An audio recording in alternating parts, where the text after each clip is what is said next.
Hi and welcome back to the Citizen channel. You're all staying safe and well on our story of the game. Yes, it ended City 3, Bournemouth 1, match day 10, 4:30 p.m. Sunday the 2nd of November. Yes, happy bonfire night if you're watching this. So it's bonfire night for the next 5 or 6 weeks, isn't it? Up to New Year's Eve and beyond, probably.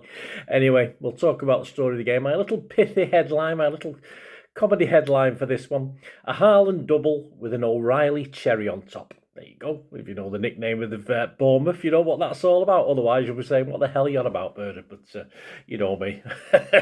Yes, hope you like that one anyway. Better than ones on the papers, but we'll talk about them later on. Right, before we talk about the game, look at the headlines, etc. Please, if you are new to the channel, if you can help the algorithms, guys, it's a simple way of doing that is liking. If you can just press that like button, I'd love to get more likes than I do. That'd be fantastic if you can do that. If you're still with me, press the like button. That'd be wonderful. Subscribe if you've not already done so. And of course, as we're talking algorithms, we're talking about getting out there in the media world as a channel, helping me out. Of course, we've got hype points now, haven't we, on YouTube? So if you can give us any hype points and you can share those out, other city vlogs, other things you like watching, that'd be fantastic. Give us some hype, or go over and watch my film and TV stuff on there as well. So if you can spread the love, spread the hype points, it'd be much appreciated. I said that helps the channel as well. And there are other things you can do and I can do for you. But we'll talk about that later on, because this is the story of the game. We're going to talk about the starting 11s first. Yes, we made 8 changes, which wasn't a surprise to the win back down in South Wales, of course, midweek. So our starting 11 for this one: Donnarumma, Núñez, Diaz, Gvardiol, O'Reilly, Gonzalez, Bernardo, Foden, yes, in his 200th start in the Premier League for City, the youngest for City to reach that target. So well done, Phil. Back to form, isn't he? Shirky, Doku and Haaland. Subs: Trafford, Reinders, Stones, Aki, Marmoush, Rodri, Norris, Savic and Lewis. Yes, bad news on Kovacic, but we'll mention that before we go. The Bournemouth starting 11: Petrovic, not the greatest goalkeeper. It's all right. Jimenez, Diakite, Senesi, Truffert, Scott, Adams, Tavernier, Brooks, Semenyo and Krupi. This is supposed to be a talented young teenager. He was all right, I suppose. Bits I saw of him. I tend to watch what we're doing rather than watch what the away team are doing. But anyway, let's get on to the match. Of course, just 40 odd seconds on the clock, and it's up the other end, so we didn't get a good view of it. We just thought we were 1-0 down, of course, as Krupi, the young lad, has the ball in the net for Bournemouth. But the nipper, the young lad, is sadly offside. Well, happily for us, sadly for them. The impatience of youth, that was probably what caused it. So we survived that one. It's still 0-0. 6 minutes. Foden drives with some purpose into the box, and his shot, he's on target. It looks as though it might be goal bound, but he's stopped really well by Senesi getting back.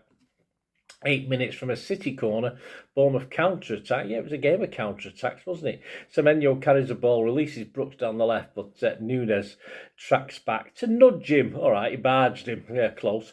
The Bournemouth man off the ball, just as Brooks was ready in the shot. Great work by Núñez. It wasn't a foul. It was just a good old-fashioned shoulder charge, wasn't it? And thankfully, Anthony Taylor at this stage was letting most things go until later on, when he sort of stopped everything we did and let everything that Bournemouth did go. But hey, that's Anthony Taylor. He's all right with the big games, but against, let's say, so-called, they're not a lesser team, Bournemouth, are they? Was second in the league before this game, but he sort of tends to favour, I think, certainly when he's refereeing City games. But if it's, say, City United or City Liverpool, he's as bad for both of us. But against the so-called lesser teams, he is a twat, basically. That's what I'm trying to say. Anyway, 17 minutes, it's 1-0 for City. Bournemouth playing that high line, which they tended to do. I mean, they were okay at pressing, but they took some chances. And Senesi is drawn out of position to press Shirky, and he sort of nods it, doesn't he? Gonzalez through ball, he nods it nicely over. Haaland's about 2 or 3 yards in his own half, so he's not offside, and he burst through. Has to control it with his head, which he did really well. I mean, he kept up the momentum, and once he was away, sprinting towards that box, you sort of think, yeah, it's going to be 1-0. Mr. Churky, I think, was celebrating in the background, was he? I think there's some pictures of that on social media. Of course, defenders were chasing him, but they couldn't get to him. The keeper did all right, actually. He got something on it, but he couldn't keep the ball out. And, of course, Haaland then does the Peter Crouch robot. Was it better than Peter Crouch's? I don't know. It was probably smoother. But, yeah, so 1-0 for City. But, sadly, calamity from the Don at the other end, of course. 24 minutes, it's City 1, Bournemouth 1.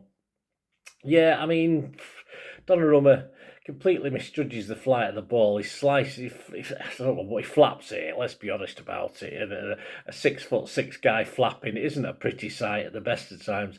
And Adams, of course, pounces on the loose ball and scores the goal, turning it basically into an empty net.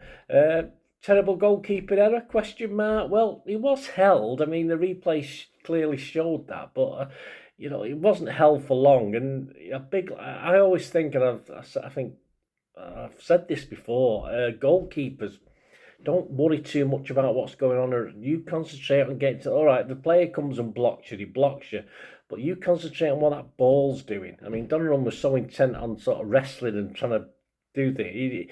Obviously, he's not watching the flight of the ball. Keepers, any level, just try and don't worry too much about what's going on around you. If you get blocked, deliberately, then it will be a foul. Just concentrate on where that ball's going. So hopefully Donnarumma will learn from that. But he does have a tendency in his 26 years. This is one of his weaknesses. But anyway, it's 1-1.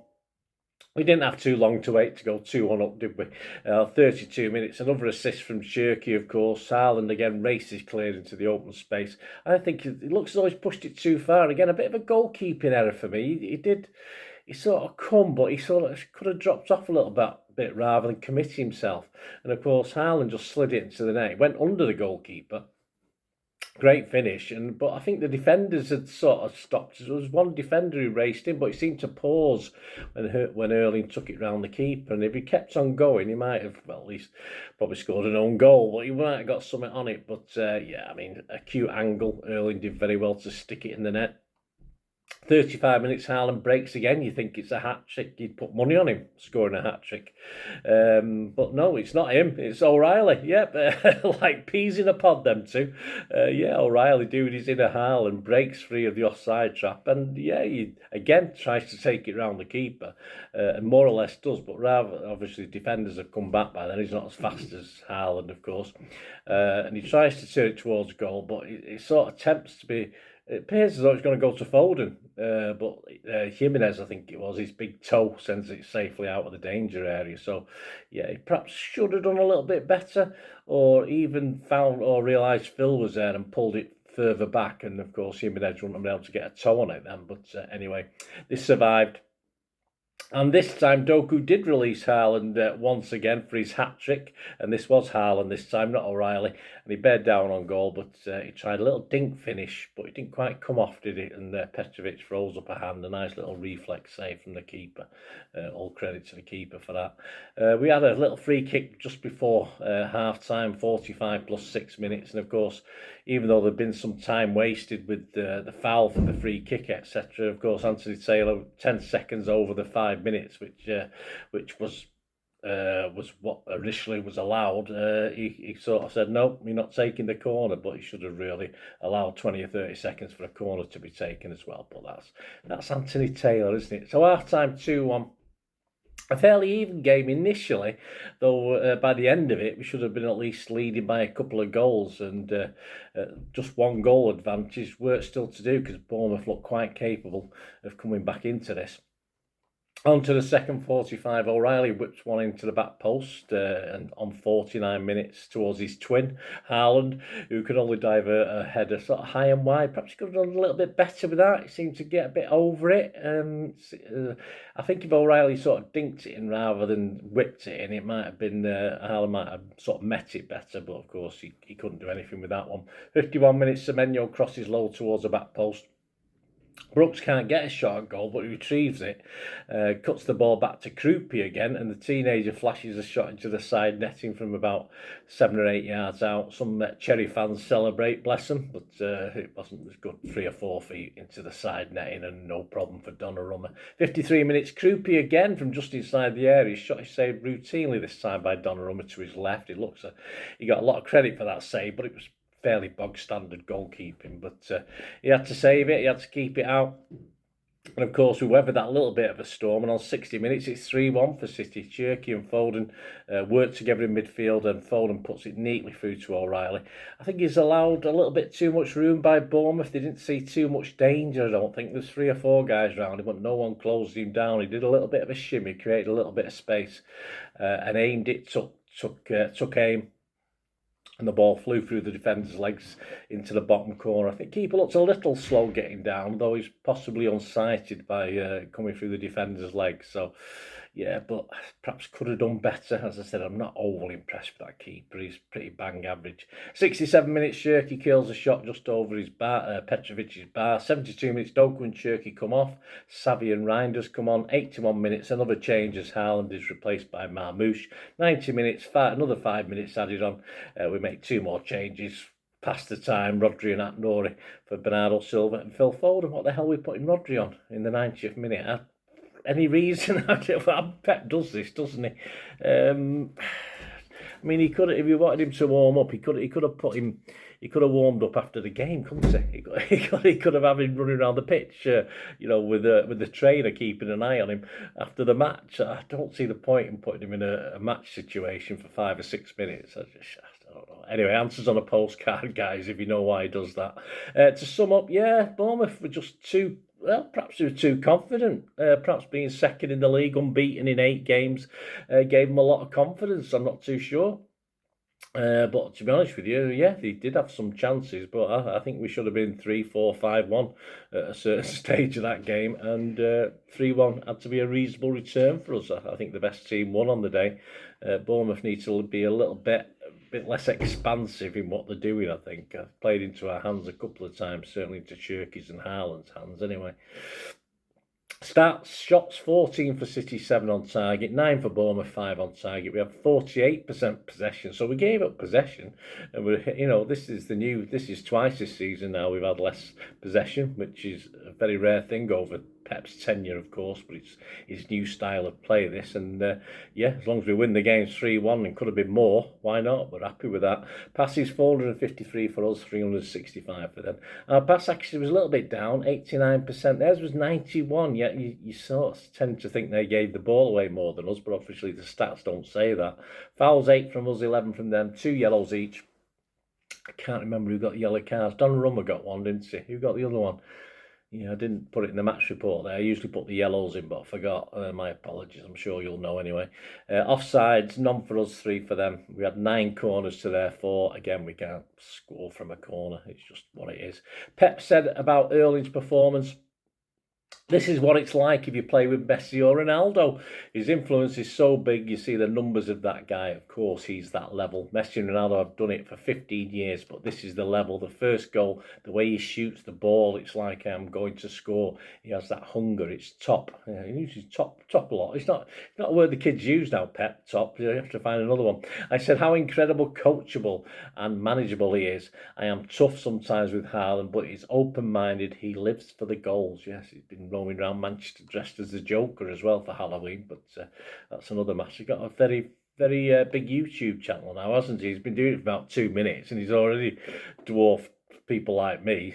Typical. Anyway, never mind. Why would you want to watch Erling roam around dressed as the Joker? What's the funny? You look at me, I'm dressed as the Joker every time I do a vlog, so I mean, you can watch that. Anyway, City man of the match, yes, probably Erling. Yeah, it was Erling Haaland, of course. My man of the match, I give it Haaland. You could probably look a little bit deeper into it. Cherky did very, very well. Nunes did very well.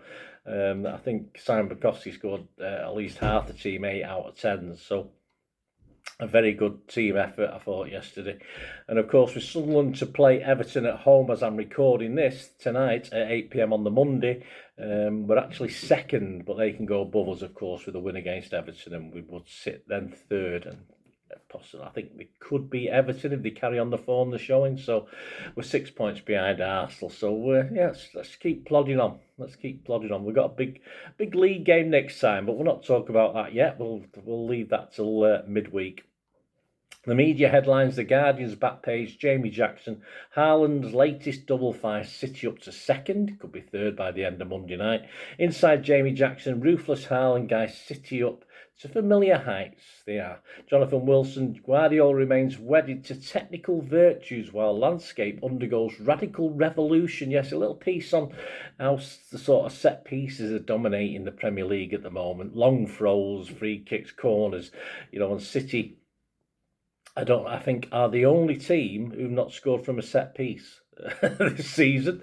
That new set piece coach needs to be sacked immediately. I don't know who he is or how much he's cost him, but get rid of the bugger. Absolutely useless. The Express Mirror back page, Joshua Peck, goal machine, and obviously our robot Erling.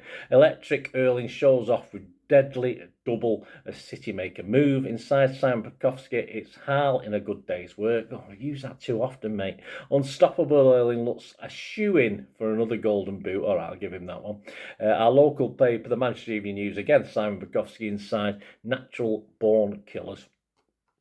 And also inside, Guardiola blasts City referee treatment. Yes, a bit of a dig at Anthony Taylor, and quite rightly, as I've already expressed in the story of the game.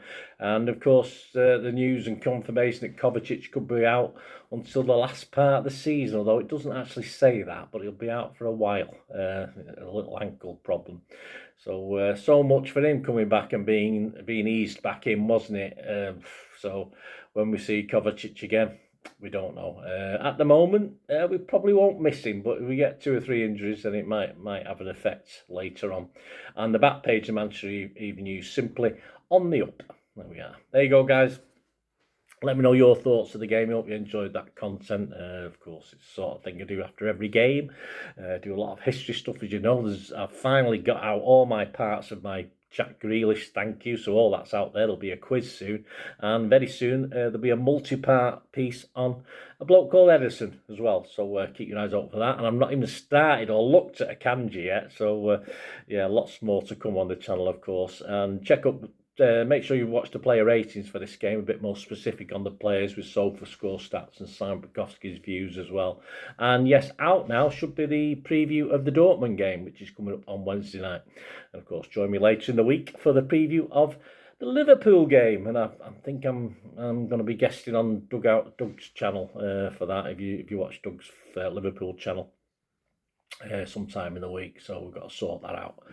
So join me there, and as I said, you can join me on other things as well, of my old social media stuff out there. You can check what they are. You can leave your comments on here, or contact me through my social media, different things. You can watch Bolt from the Blue with me and Mike stuff, or listen to Bolt from the Blue with me and Mike. We don't have to watch us. You can just listen to us, and lots of other things. And to find out other ways of helping the channel, or if you even just want a shout out, find out ways of getting that done.